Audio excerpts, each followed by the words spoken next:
Well, two questions. Why would we do cardiovascular training in a fat loss context?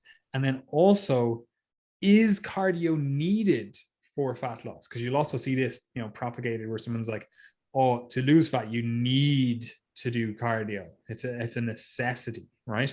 So by what mechanism is cardio inducing fat loss? And then do we need to do cardio to get fat loss? Yeah, so the primary mechanism by which cardio is going to lead to fat loss is by increasing your overall energy expenditure.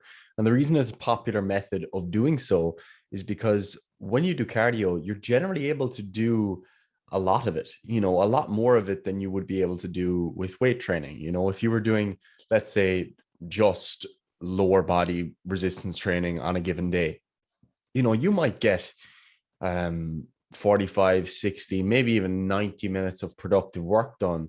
But going any longer than that, you're going to really struggle. And even with that said, you're taking lots of breaks between, sets. You might have 5-minute periods between your squats at some points.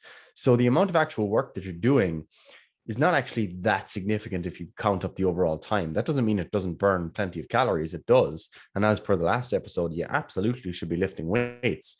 But when it comes to cardio, it's actually quite easy for someone to add in 2 hours of extra cardio into their day, provided obviously it fits their schedule, without being overly fatigued by doing so. And lots of bodybuilders do this, where they might get up in the morning and they'll do an hour of cardio in the morning.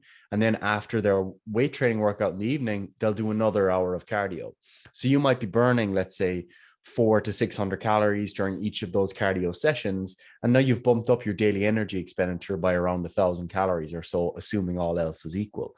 So when you consider that, and you consider the fact that if you're exercising at between, let's say, 120 to 140 beats per minute, relatively low to moderate intensity exercise, it's not that fatiguing. It's not taking that much out of you. You don't have to psych yourself up for it.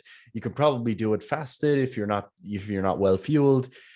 It's very clear how people could use that to burn a lot more calories, and as a result, facilitate fat loss as a consequence.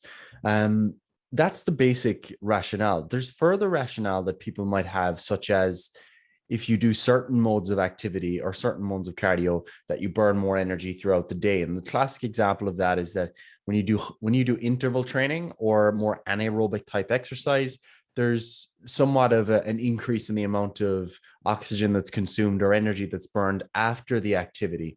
And one of the things that you'll experience yourself is if you do something like really intense assault bike sprints, your heart rate mightn't return to your normal resting heart rate for a number of hours after, potentially not even until later in the day if you were working really, really hard.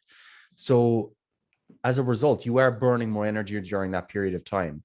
Now, it's not that significant that if you do a hit training session for 10 minutes in the morning, high intensity interval training, that suddenly you're going to be burning hundreds of calories extra every single hour. But there is a minor effect there that it's a non-zero effect. So that's another rationale that someone would have.